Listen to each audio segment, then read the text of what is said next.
الناس اللي بتعمل اسحار بالمرض واسحار بالموت واسحار تفريق بين الزوج والزوجه. كفر ده اكبر كفر.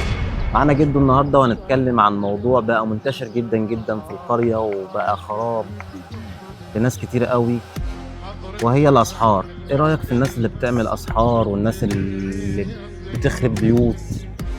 الناس اللي بتعمل اسحار بالمرض واسحار بالموت واسحار تفريق بين الزوج والزوجه. ايه رايك انت في الكلام ده؟ طبعا ده ما يرضيش ربنا قبل كل شيء، ان ده ما يرضيش ربنا، ده حرام واكبر حرام. ودي بقت تجاره دلوقتي، بقت تجاره. الناس لما فجرت وكل حاجه غليت، واللي معاه بنت ما قدرش يجوزها وعايزه تخرب بيته، يا يبيع البيت يا يسرق يا يضرب يا ينشل يا ينصب. طبعا بقت مهنه دلوقتي، السحر ده بقى مهنه. ليه؟ ده كفر. هيجيب كفر، ده اكبر كفر، ده اكبر كفر. ده في ناس، انت متخيل بني ادم يعني ربنا كرمه بعقله رايح لدجال عشان يعمل له سحر بالمرض لفلان، وسايب ربنا انت كده. بتعاند ربنا. ايوه، ما هو سايب ربنا كده عشان انت رايح للدجال ده عاوز يموت يا رب، شخص. مش لما يقول يا رب مثلا اديني، ولا يا رب وفقني، ولا يا رب لا. هو دلوقتي عم يدور على اللي يقلب المخ ويجيب له الحاجه غصبا عنه. يعني واحد يروح يخطب واحده، والواحد ده ما لدتش على العروس، يا ابويا انا مخدوش، يروح يلف من وراها يخليها هي اللي تقول يا ابويا ابعت هات. وده اكبر حرام. سحر له طبعا، سحر له.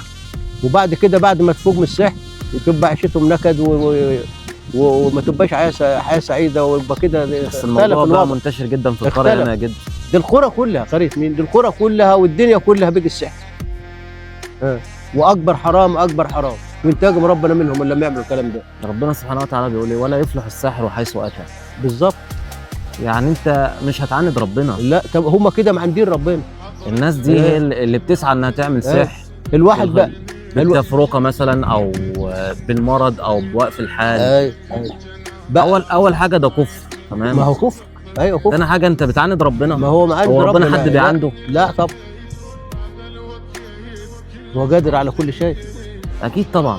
انما الناس دلوقتي كل واحد ده السحر ده يخرب البيوت ويموت الناس ويدمر الناس. يعني ممكن واحد يعمل سحر الواحده تمشي تقطع في شعرها وتمشي في الشارع، لما رضيش تاخد قالت انا بخش فلان يعمل لها ورق وبسحر يخليها تقطع في هدومها وفي شعرها وتمشي في الشارع. ما دريناش، ده اكبر حرام ده.